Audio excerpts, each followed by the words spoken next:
Un fin superior de la universidad es la difusión del conocimiento universal, en beneficio general de la humanidad, a través del entorno virtual. A continuación, presentamos Extensión Universitaria. Buenos días a toda la comunidad de cibernautas. Nueva semana para encontrarnos con el análisis, la opinión, el comentario y las noticias de lo que sucede en el mundo. Gracias por estar ahí. La promoción sostenible y la educación continua son otro de los fines de la universidad. Por lo tanto, las barreras comunicativas para cumplir dicho propósito han quedado de lado. A continuación, por Extensión Universitaria, presentamos la reflexión del programa.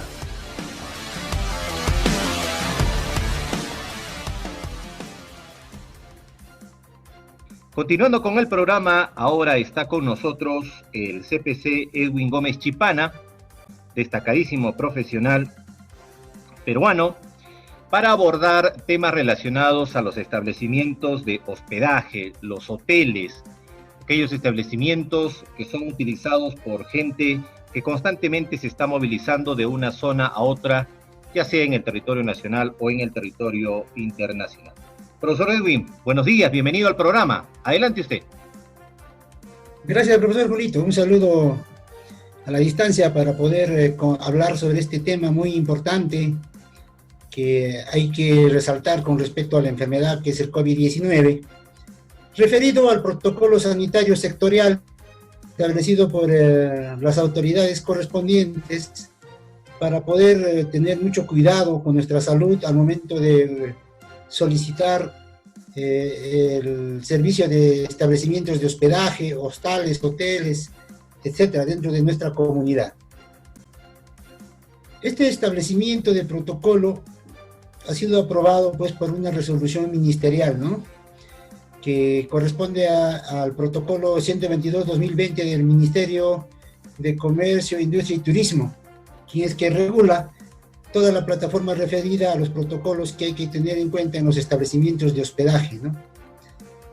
Este protocolo tiene como objetivo básicamente cuidar nuestra salud, ¿no? Cuidar nuestra salud frente al COVID-19, que fue declarado, pues, como ya conocemos, a partir del 30 de enero del 2020, ¿no?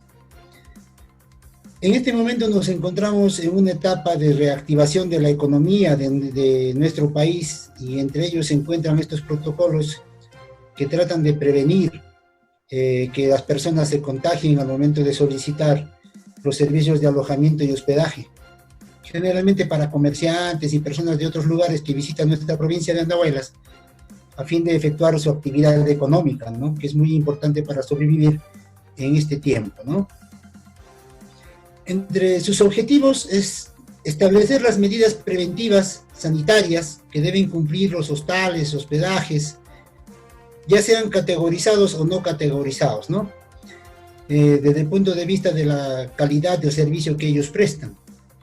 En cuanto a su alcance, trata de que estos hostales categorizados o no categorizados, estos establecimientos de hospedaje, deban cumplir satisfactoriamente con la prevención para sus clientes y trabajadores contra esta enfermedad que es el COVID-19.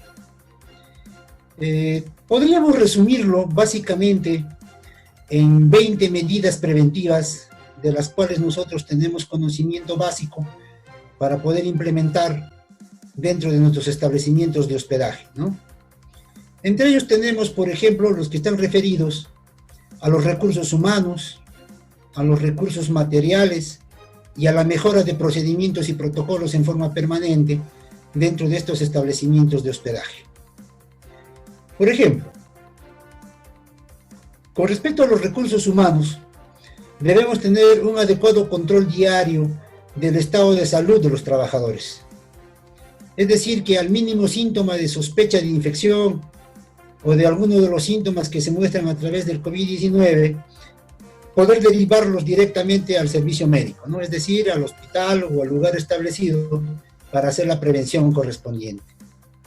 También tenemos otro, ¿no? Que es el de controlar el periodo de cuarentena. Si es que tenemos trabajadores ya con etapas iniciales o síntomas del COVID-19, que ellos cumplan la cuarentena correspondiente, lógicamente no en el establecimiento donde ellos trabajan, sino en sus domicilios, y brindarles todo el apoyo correspondiente, ¿no? Para que puedan superar esta infección. También debemos tener en cuenta la formación o capacitación que nosotros debemos dar a nuestros trabajadores en forma diaria.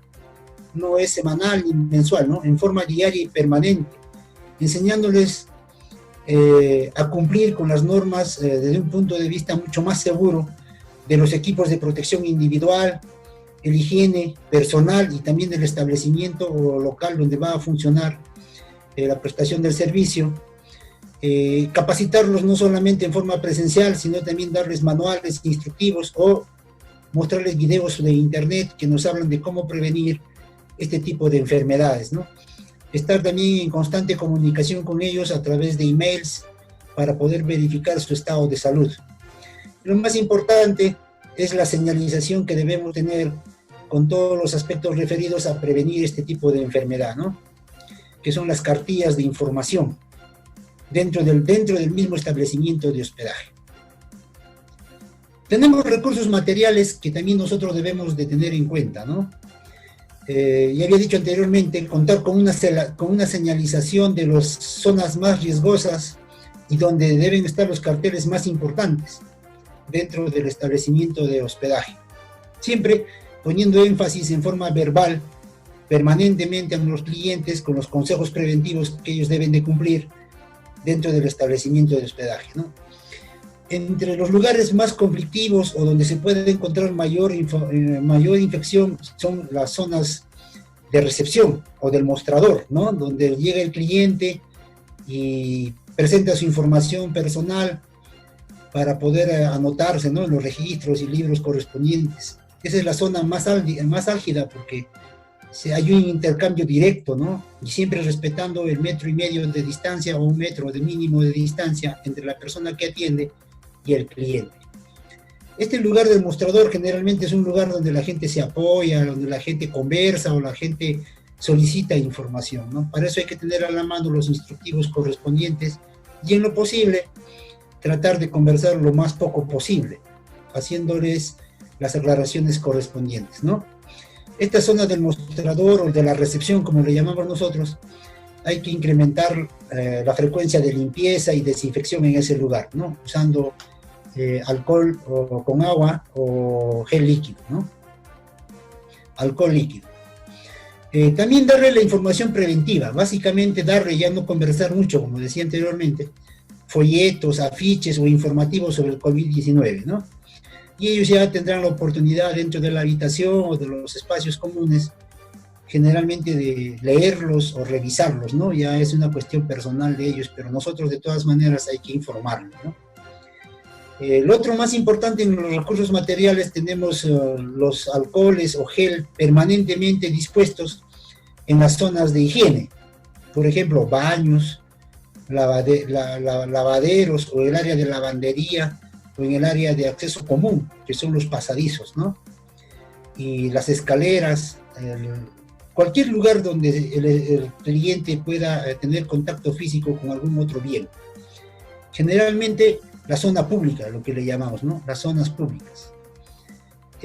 También nosotros debemos tener en cuenta la mejora del stock de los productos de limpieza, ¿no?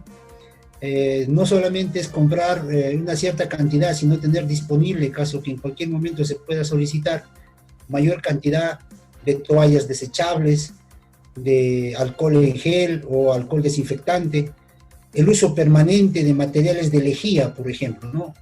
Aunque es un poquito difícil la aplicación, pero es permanente en los establecimientos de hospedaje para poder desinfectar permanentemente el uso de los orinarios, baños, lavatorios, ¿no? Y lugares donde el cliente pues hace sus necesidades fisiológicas básicas, generalmente las duchas, ¿no? Las duchas, porque es un uso permanente.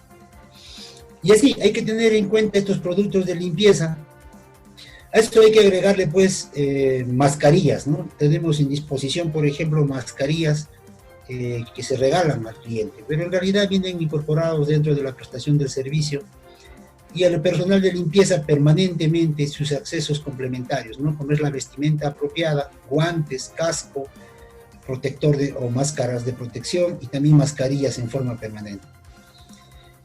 El otro aspecto que también hay que revisar es el aislamiento, ¿no? Con un plástico o un protector transparente de aquellos lugares donde generalmente se hace uso permanente del agua corriente, es decir, las duchas, ¿no? Se habilitan plásticos en los lugares, en las duchas de agua fría o las duchas de agua caliente, para que no pueda salir, ¿no? Prácticamente el vapor o el uso del agua que podría estar contaminada al momento de proceder a efectuar la limpieza correspondiente, ¿no? También hay que tener en cuenta algo muy importante, ¿no? Dentro de las habitaciones existen artefactos eléctricos como la televisión, donde generalmente se utiliza un control, ¿no? Un control de mando, lo que llamamos normalmente el control de mando, ¿no? O control remoto. Estos pequeños equipos son los más difíciles de limpiar, porque están en contacto directo con la persona que ha solicitado el servicio.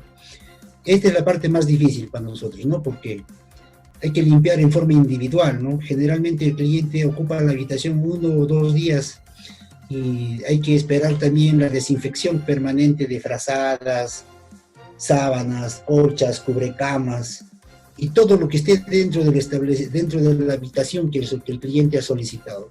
Generalmente se le está haciendo entrega permanente de una botellita de alcohol para que puedan desinfectarse permanentemente la mano.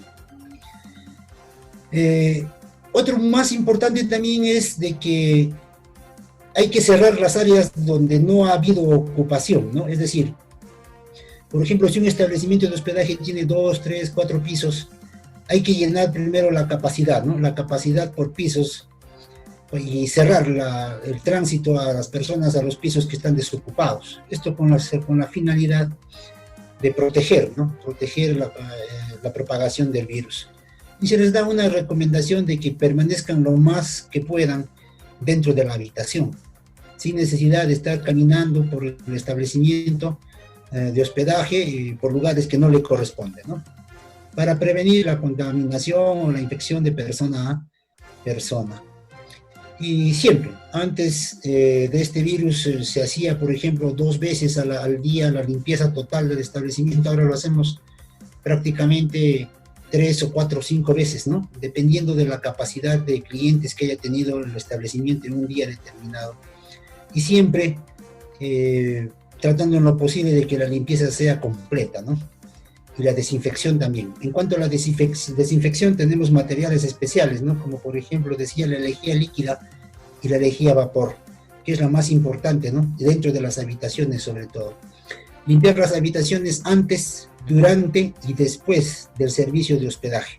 Eso es lo que nos está dando un poquito más de sobrecostos, de trabajo, porque se requiere la atención permanente, casi individualizada del servicio a la habitación, ¿no? De los clientes.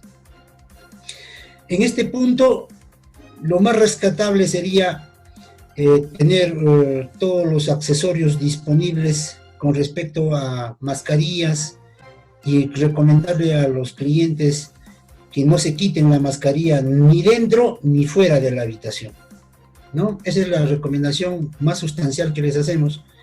Lo más importante, que duerman con la mascarilla puesta, ¿no? Que duerman con la mascarilla puesta. Por el momento no hay que vender habitaciones dobles o triples, es decir, habitaciones compartidas para 2 o más personas.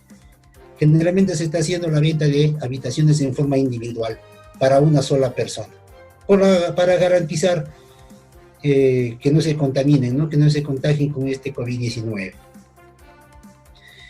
En cuanto a la mejora de procedimientos y protocolos, se ha establecido, por ejemplo, implementar arcos de desinfección, ¿no? Son esas máquinas que emiten agua y lejía a la vez, ¿no? En nuestro caso no ha sido posible porque tiene una entrada muy, se podría decir, muy transitada, porque está en una avenida principal, pero si hay algún establecimiento, generalmente poner al momento de ingresar en el piso, ¿no? Poner lejía líquida en agua y para que desinfecten los pies, ¿no? Al momento de entrar, porque desinfecten los pies.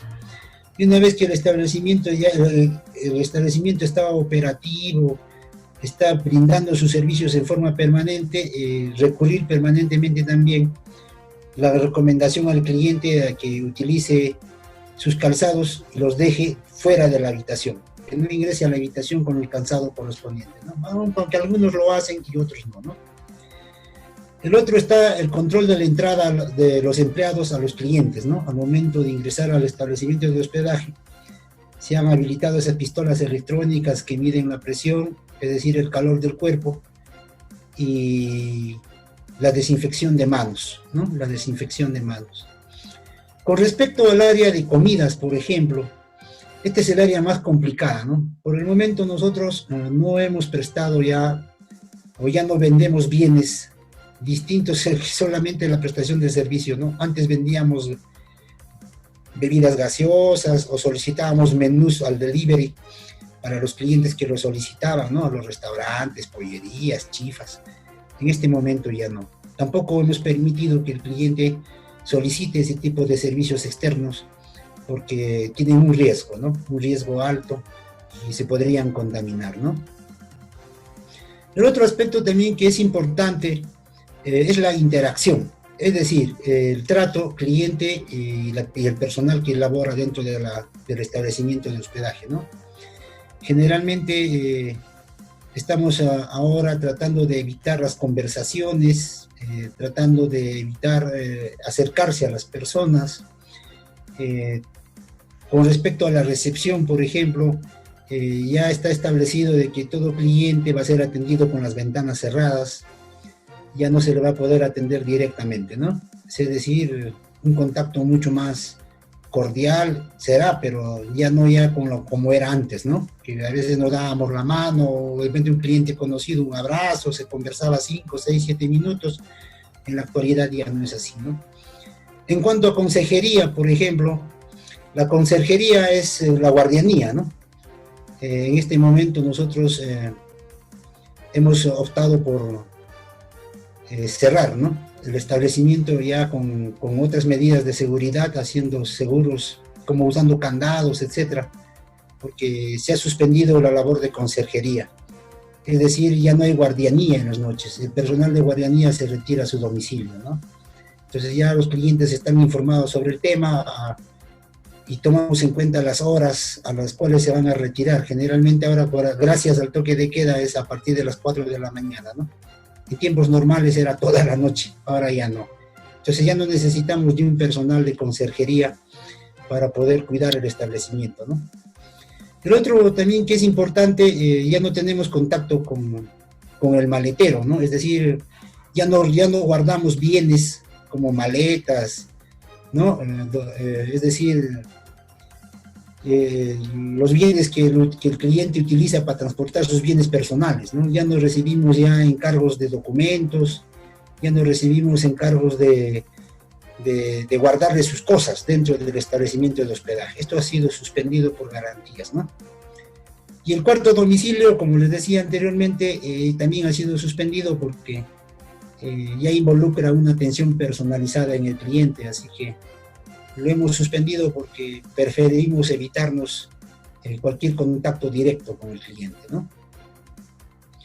Ahora, con respecto a las jornadas laborales, por ejemplo, se está haciendo lo posible para que el trabajador pueda venir solamente medio tiempo, ¿no? Un trabajador medio tiempo, otro trabajador medio tiempo, porque no sabemos, ¿no? Una vez que se van a sus domicilios pueden traernos el virus.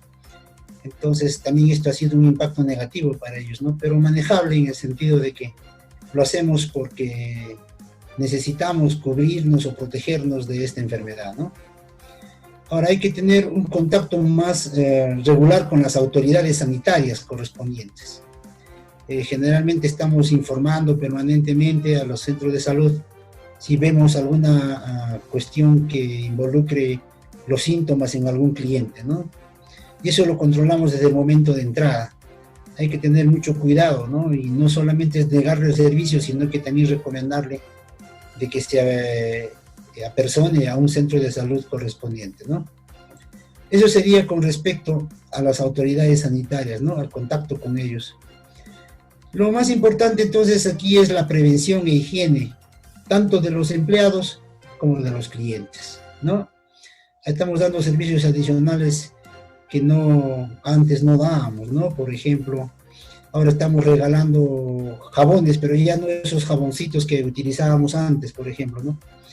Que son de hospedaje o de hotelería, sino estamos usando ya jabones como el jabón blanco, ¿no? El jabón carbólico, etcétera, para que el cliente pueda tener permanentemente a la mano una manera de desinfectarse, ¿no?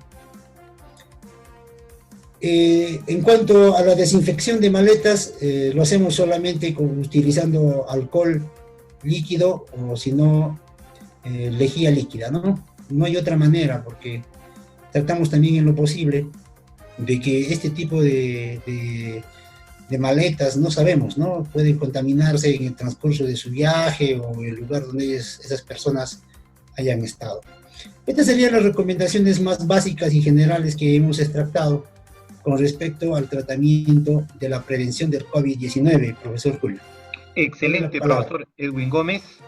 Excelente. Estaremos invitando siempre su participación en las siguientes ediciones. Tenga usted muy buenos días y será hasta una próxima edición. Muchas gracias, profesor Golito, para servirle. Hasta la próxima vez.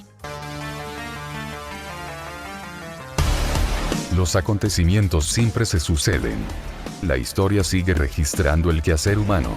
A continuación, por Extensión Universitaria, presentamos las noticias de la jornada.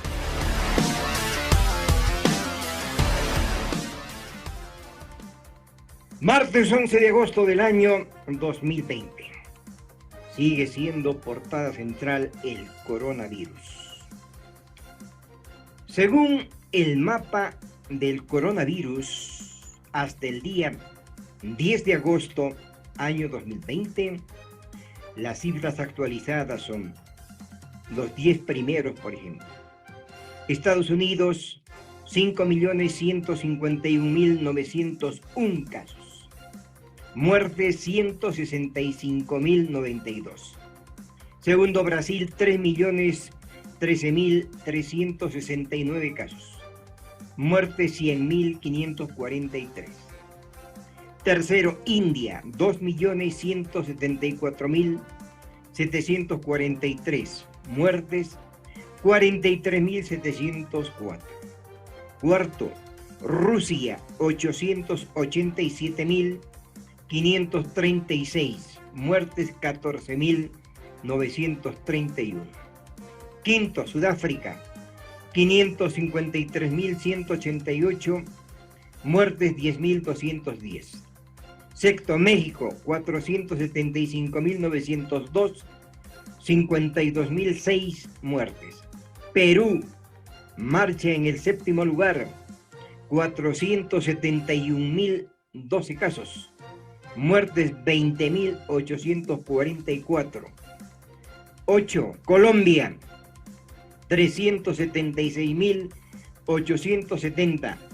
Muertes, 12.540. Noveno lugar, Chile, 371.023. Muertes, 10.011. Décimo lugar, Irán, 326.712. Muertes, 18.427. Irán pertenece a lo que era antes la Gran Mesopotamia. Desde el comienzo de la epidemia, más de 19.884.260 personas en 196 países donde está el coronavirus o territorios contrajeron la enfermedad. De ellas, al menos 11.879.100 se recuperaron, a Dios gracias. Por ello, nuestra portada central es: tomemos el ejemplo de Nueva Zelanda. Hace ya a la fecha más de 100 días sin contagios. Por eso que la nota resulta ser importante. ¿Cómo logró Nueva Zelanda llegar a más de 3 meses sin coronavirus, habiéndolo tenido? Señoras y señores, Nueva Zelanda acaba de cumplir este fin de semana más de 100 días sin ningún nuevo contagio, y contagio por coronavirus COVID-19. Así lo aseguró su primera ministra Jacinta Ardern. Actualmente hay 23 personas infectadas con el nuevo coronavirus en el archipiélago, pero todas han sido detectadas en la frontera cuando entraban al país y que, según ellos dicen, actualmente siguen en cuarentena. Estamos listos para volver a trabajos, pues Nueva Zelanda derrotó al coronavirus, es el primer país, y regresa a la normalidad, lo anunció Jacinta Ardern. Y es que Nueva Zelanda puso en práctica, ojo y oreja, en los últimos meses lo que llamó estrategia de eliminación de la curva de contagios, una estricta y agresiva alternativa a la mitigación. Bajo las nuevas reglas, el distanciamiento social ya no es obligatorio y no hay límites en el número de personas que se puedan congregar, aunque aún no se permite la entrada de extranjeros libremente en el país sin cuarentena, se supo. Los neozelandeses que lleguen del extranjero deberán pasar por una cuarentena de 14 días en forma obligatoria y nada más. Por eso ahora ellos dicen coronavirus eliminado en Nueva Zelanda. ¡Qué buena noticia! ¿Cuándo la tendremos en el Perú? Ojalá muy pronto. Nueva Zelanda registra 1.219 casos de COVID-19 y 22 muertes desde que el virus se detectó a fines de febrero. Unas cifras muy positivas si se comparan con las de otros países, es cierto. Aquí ya un primer error del Perú. ¿Cuándo el Perú decretó la cuarentena? ¿Y desde qué mes Nueva Zelanda empezó? Con más de 40 días de diferencia. Pero, ¿cómo llegó el país a este favorable e envidiable escenario? En primer lugar, el cierre total. Ojo, el cierre total. El primer caso confirmado de COVID-19 se registró, dicen, el 28 de febrero en Nueva Zelanda. La enfermedad no avanzó mucho en las siguientes 2 semanas, con solo 6 contagios registrados hasta el 14 de marzo. Aún así, la primera ministra Ardern ordenó ese día que todo viajero que llegara a su país nacional o extranjero se pusiera en cuarentena por 14 días sin excepciones, así como el veto a cruceros, una medida difícil para un país muy vinculado al turismo. La mandataria dijo que su plan incluía las restricciones fronterizas más amplias y duras de cualquier país del mundo, pero eso era solo el comienzo. Para el 19 de marzo, cuenta, llegó al cierre total de fronteras. Unos días después presentó el sistema de alertas de 4 niveles, que para ese momento ya estaba en el número 2, y el cual incluía también el cierre de cualquier espacio donde se reunieran más de 100 personas y la petición de quedarse en casa para ancianos y personas, es decir, deprimidas. Segunda estrategia, la cuarentena obligatoria. Para el 23 de marzo, Nueva Zelanda superó los 100 casos en menos de un mes y aplicó el nivel 3 de su respuesta a la pandemia. Estamos yendo duros, dijo Ardern a sus ciudadanos. Solo tenemos 102 casos, pero también Italia los tuvo alguna vez, dijo. Dio un plazo de 48 horas para que la activación del nivel 4 llamado eliminación, el cual estableció la cuarentena obligatoria para los 4,8 millones de habitantes del país por 4 semanas. Nadie podía dejar su casa a menos que uno de sus habitantes saliera para comprar víveres, medicinas o acudir al médico. Solo estaba permitido hacer ejercicio o tener esparcimiento en los alrededores de casa.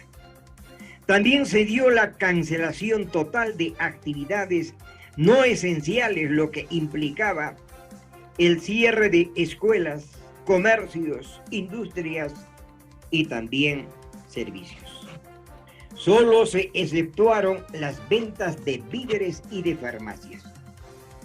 A partir de la activación del nivel 4, el 25 de marzo pasado, los nuevos casos confirmados se contaban por decenas en los siguientes 10 días, con el número más alto, 76, el día 28, y la primera muerte el 29 de marzo del año 2020. Pero entonces el efecto de la estrategia de la eliminación comenzó a ser evidente. Tercera fase, la denominó la burbuja de contactos. A partir del 3 de abril del presente año, los nuevos casos confirmados se fueron reduciendo casi día a día hasta llegar a menos de 10 por jornada.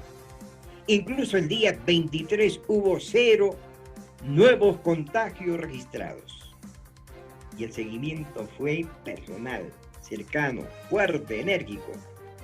Además de las campañas sobre el lavado de manos y distanciamiento social, uno de los elementos que se han destacado de la estrategia de Nueva Zelanda fue la socialización en la burbuja de contactos.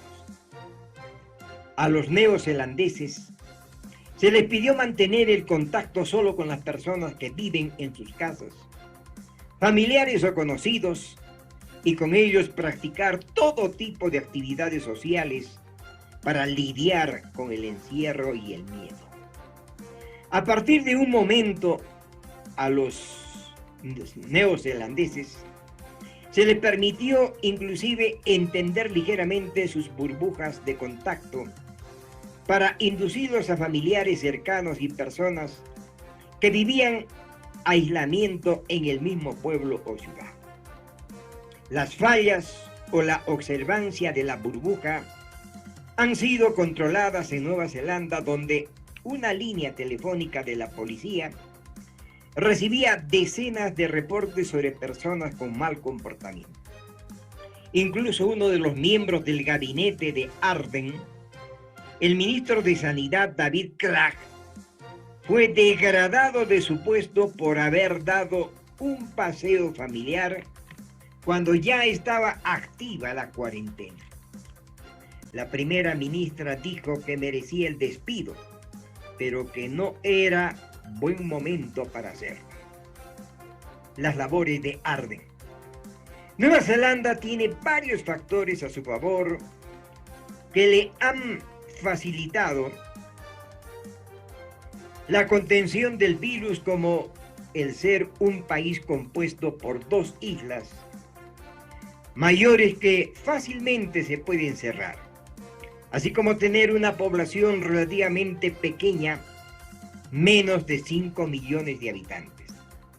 También su sólida economía ha permitido canalizar paquetes de ayuda tanto para empresas como para residentes, compensando la falta de turismo. Estas condiciones pueden ser difíciles de encontrar en otros países para aplicar la estrategia de la eliminación, pero responsable. No obstante, la primera ministra Ardern también ha sido elogiada por el manejo de la emergencia.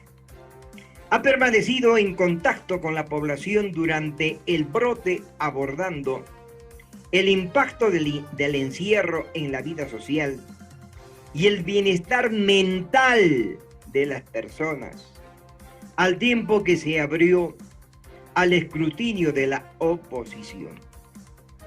Ha estado regularmente en Facebook, sonriendo y compartiendo fragmentos de su vida personal, pero nunca menospreciando la gravedad de la situación al responder las preguntas de las personas y periodistas. Sé fuerte, sé amable. Era el lema con el que la primera ministra ha terminado casi todas sus apariciones públicas que se recuerdan. Analistas señalaron además que el país tiene un sistema de rastreo de contactos de riesgo. Preguntamos, ¿el Perú tiene un sistema de rastreo de contactos de riesgo, de contagio débil, el cual es esencial o era esencial para contener el coronavirus? Lo tiene actualmente y lo pone en práctica en esta cuarentena que va hasta el 31 de agosto. La pregunta es obvia, o la respuesta también. La ciencia y el liderazgo deben ir de la mano. Ojo, repetimos. La ciencia y el liderazgo deben ir de la mano, pero de la mano de sus principales universidades y el resto de entes que apoyen. Le dijo a la BBC el profesor Michel Baker de la Universidad Otago, y quien asesoró al gobierno en la estrategia de la eliminación. Preguntamos, ¿quién asesoró? ¿Quién asesora al Ejecutivo en nuestro país?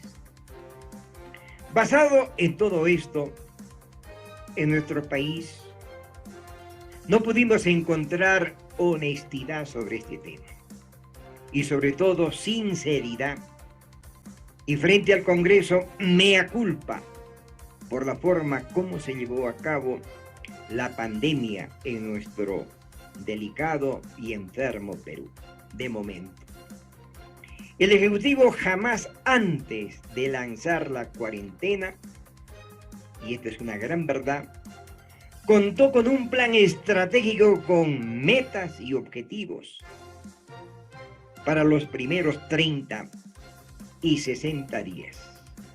Primera mentira del mandatario. Dio a entender que solamente iban a ser suficientes 30 días.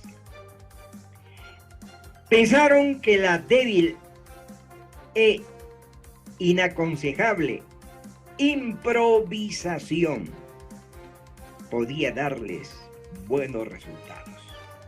Lo que llamaríamos, en términos vulgares, la viveza criolla, la viveza limeña. Jamás intentaron armar el equipo de rastreo práctico y seguro con el propósito de la eliminación del virus. Utilizaron a soldados, serenazgos y policías para amedrentar y causar más pánico, y no para hacer ninguna tarea de rastreo. Solo descubrieron que el actual sistema de salud del país no servía para encarar una guerra. Y esto ya lo sabían muchísimos. Que la perdimos desde el inicio y sacrificando inútilmente tal vez preciosas vidas humanas. Es bueno por ello analizar. Para ello está la universidad. Y creo que ahora está cumpliendo justamente ese papel. El Comando COVID-19 del Perú solo hizo sobresalir su logo, pero de frutos reales y de eliminación del virus no sabían qué hacer o no conocían absolutamente nada sobre el particular. Las consecuencias ahora son demasiado graves y solo podía ser una salida, o podría ser una salida, al incendio social del coronavirus, la aún lejana para nuestro país vacuna, pero adecuada a la realidad de nuestra población. Mientras tanto, ni siquiera hay orientaciones para derrotar al otro virus, el virus del miedo, la desconfianza, la ansiedad, la inseguridad, el pánico, la desesperación, básicamente la ansiedad, hospitales colapsados, falta de trabajo, hambre, falta de oxígeno, falta de medicamentos para poder ponerlos al alcance de los pobladores más pobres. El miedo, el estrés, tal vez son los gemelos que hasta el momento nadie ha podido controlarlos, combatirlos, identificarlos y darles guerra abierta, incluso a nivel de jefes de familia, donde se levantan preguntando: ¿y ahora quién se habrá contagiado? ¿Quién habrá muerto? Y se le adjudica una razón un tanto piadosa: fue gordito, fue viejito, fue viejita, o no tenía plata, era muy pobre.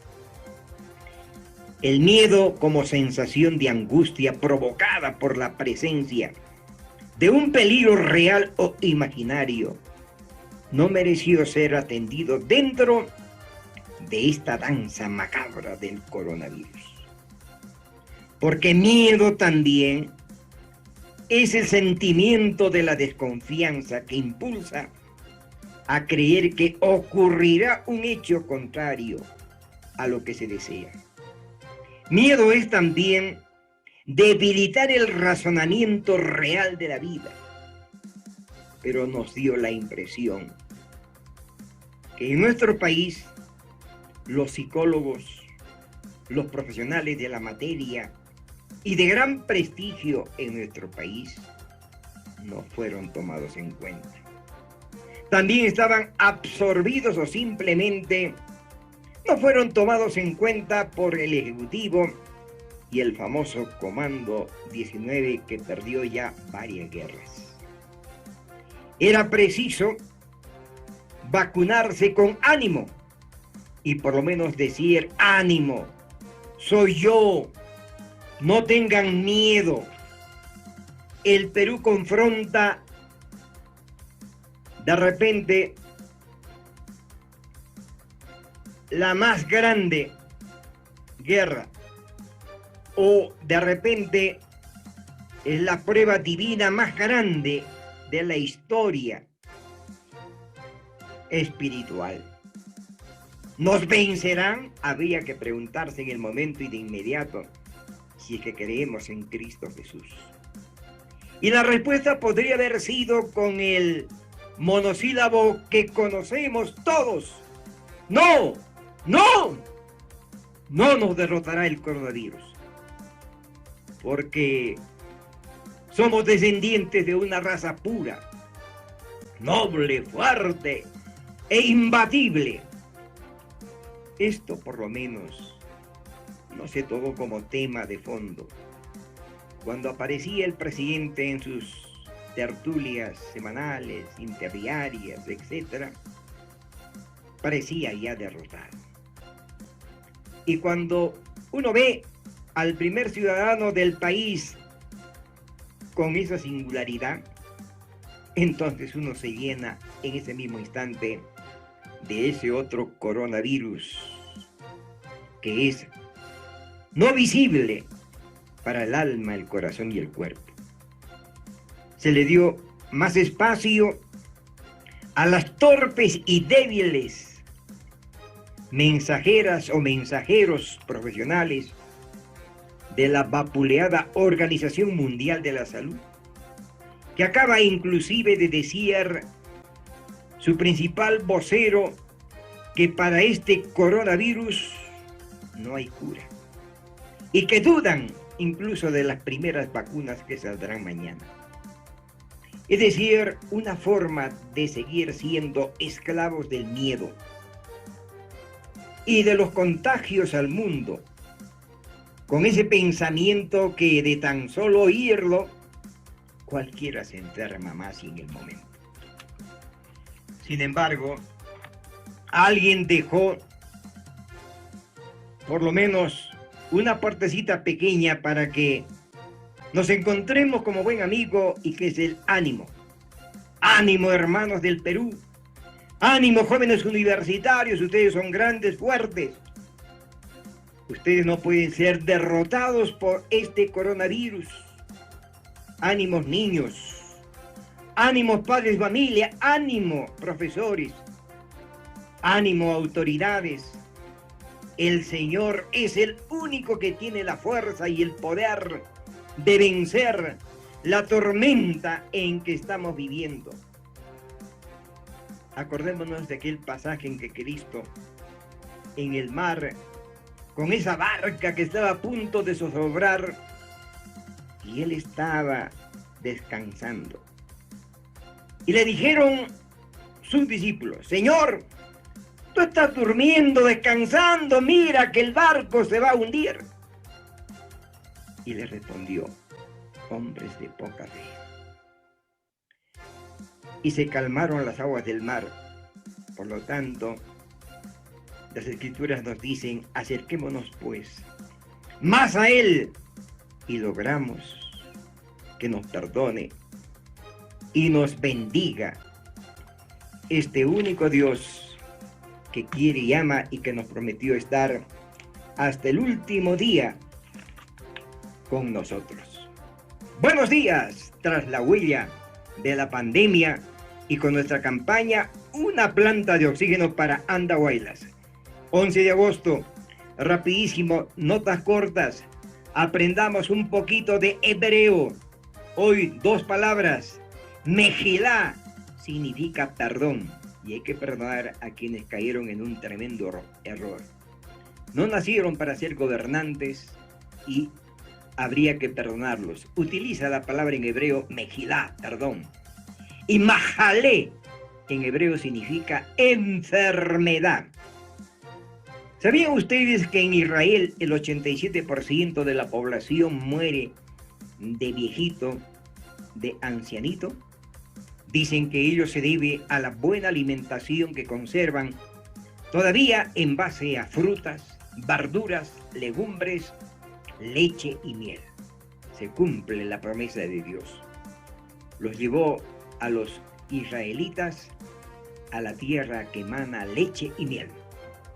Buen descubrimiento. El fármaco Remdesivir, repetimos, el fármaco Remdesivir es el más recetado para sanarse del coronavirus en Estados Unidos. Sin embargo, muchos enfermos estiman que el medicamento es muy caro, pues se llegó a saber que una pacienta ya invirtió $100,000 en 5 meses de tratamiento. Aún no se cura, pues tiene los síntomas de la enfermedad. Por ello, pidieron al gobierno que intervenga para su fácil acceso al mayor número de pobladores y sobre todo aquellos que no tienen nada.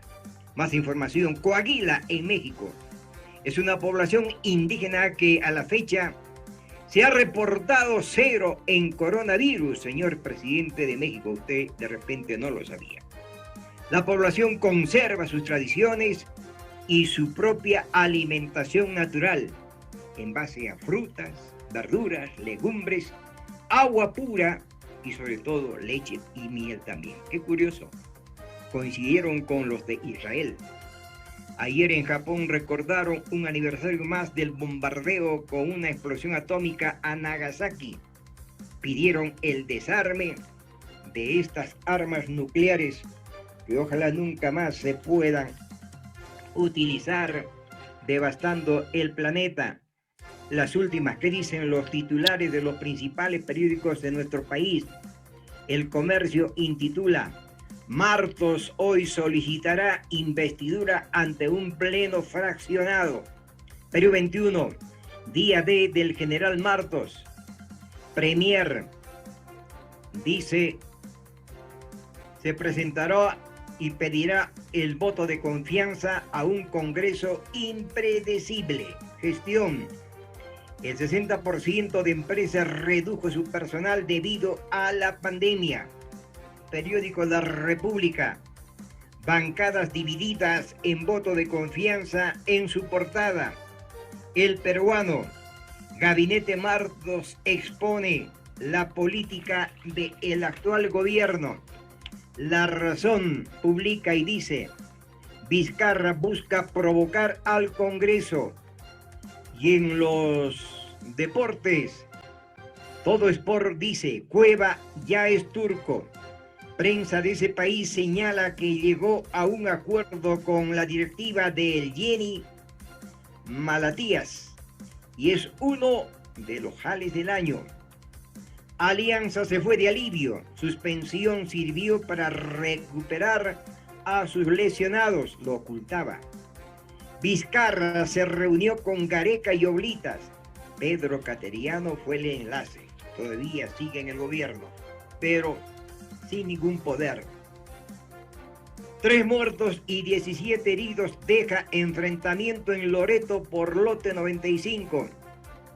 La Federación Peruana de Fútbol en diálogo con autoridades para reanudar la Liga 1 Profesional del Perú. Somos Perú y Podemos adelantan que votarán a favor de la confianza para el gabinete de Walter Martos, mientras que voceros de Fuerza Popular anticiparon apoyo por la buena gobernabilidad. Bancadas del Partido Morado, APP y Acción Popular también manifiestan predisposición a otorgar la investidura al Consejo de Ministros que se presentarán del Pleno. Escocia lanza una vuelta al colegio delicada en el Reino Unido. Putin, presidente ruso, confirma, anuncia que Rusia desarrolló ya la primera vacuna contra el coronavirus. Mañana obtiene la certificación oficial. Colombia e Israel anunciaron entrada en vigor del Tratado de Libre Comercio. Tren Italia compra convoys de alta velocidad para red española. El planeta enano Ceres podría ser un mundo oceánico según estudios. Antonio Banderas, una figura indiscutible de lo que es el nuevo rostro de la cinematografía, anuncian que tiene COVID-19 y lo dijo al cumplir sus 60 años. Más de 731.000 muertos por coronavirus, balance de la AFP de las 11 horas GMT de hoy. Presidente de Guatemala estima que baja el contagio del coronavirus en su país. Perú está peor. Perú registró récord de 228 muertos diarios por coronavirus. Es alarmante el rebrote en nuestro país, pese a la cuarentena que se cumplirá hasta el 31 de agosto, aumentando a más de 21.072 el total de fallecidos, en medio de un vigoroso repunte impulsado por el desconfinamiento parcial de la población, según un balance oficial. Perú, con 33 millones de habitantes, es el tercer país de América Latina en decesos y contagios detrás de Brasil y México. El número de fallecidos es además objeto de una controversia, pues la prensa local y críticos del gobierno estiman que bordean los 50.000 si se consideran también las muertes de los casos sospechosos. El récord de contagio diario es de 8.466, repetimos, confirmado, primicia. El récord de contagios diarios en nuestro país es de 8.466. Hay 13.768 enfermos de coronavirus en hospitales. La economía, lógicamente, está duramente, pero muy golpeada. Y cerramos con esta nota que Estados Unidos alcanza los 5 millones de casos del coronavirus. Que Dios siempre esté a nuestro lado. Que Dios nos bendiga y nos guarde. Mañana será mejor. Hasta entonces, buenos días, Andahuaylas. Buenos días, Perú. Otro fin superior de la universidad es el servicio a la comunidad y al desarrollo integral de sus componentes. Hasta aquí llegó Extensión Universitaria. Nos vemos.